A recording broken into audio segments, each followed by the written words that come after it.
Unahin ko lang muna, disclaimer lang, hindi po ako psychiatrist, hindi rin naman ako psychology, so more of the spiritual advice and some practical advice ang maibibigay natin kay Mami Joyce. Ate Joyce, saludo ko sa iyo bilang isang ina, hindi madali maging single mom.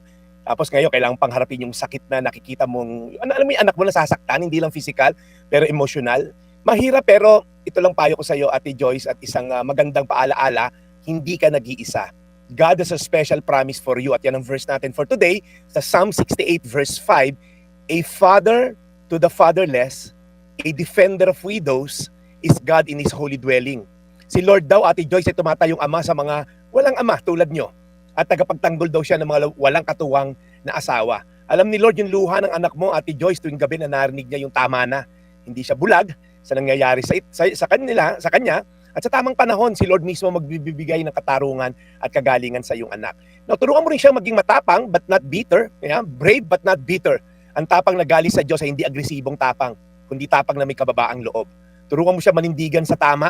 Kung may gumagawa ng mali, sabihin niya sa guro o school head ng mahinahon.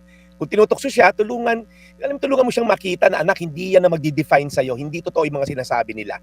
At patuloy mo lang, Ate Joyce, to work with the school, but also work sa heart ng anak mo. Tama na nagreklamo ka sa school, patuloy mo i-follow up yan. Ano na bang lagay ng kasong inilatag ko sa inyo? Pero habang inaayos mo to, palakasin mo rin yung loob ng anak mo.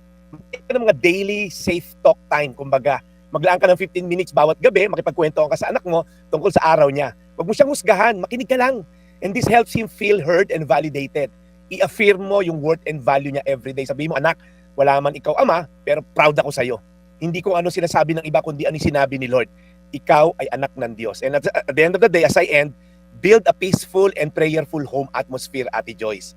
Pray together nightly. Paalala mo sa kanya, kahit masakit anak, God sees us and will fight for us. The Lord will fight for us. Gamitin mo yung mga story sa Bible, sila David and Goliath, etc. etc. So encouragements ko si Ate Joyce, ikaw din mismo, take care of yourself. You can't pour from an empty cup. Ikaw din dapat mapuno ka ng pagmamahal ng Diyos. Magharap ka ng support sa church, sa mga babae dyan sa simbahan nyo. At the end of the day, this is a community effort. Kaya ako, katuwang mo na ngayon, pagdadasal natin si Ate Joyce at pati kanyang anak para mapaglabanan ng mga bully na yan. No to bullying. Yan ang payo ni Daily Brad sa mga nakikinig ngayon. Psalm 68:5, Ate Joyce, a father to the fatherless, a defender of widows, is God in His holy dwelling. Ay manalangin. Panginoon, sinasalamin ni Ate Joyce ang mga challenges, Lord, ng isang single mom. At mga single daddy naman, Lord, meron ding mga ganon. Pero Lord, salamat sa payo mo at sa reminder mo na ikaw ang Diyos, ikaw ang ama sa mga walang ama at ikaw ang tagapagtanggol ng mga walang katuwang sa buhay. Salamat, Lord, sa buhay ni Ate Joyce na hindi siya nangiming i-brought up to in the open at nanghingi ng tulong. Lord, patnubayan mo anak niya, maging matatag sa laban ng bullying at tulungan mo siya, Lord, maging matatag sa hamon ng buhay. In Jesus' name, Amen. Today's Reflection with Pastor Jeff Eliscopides.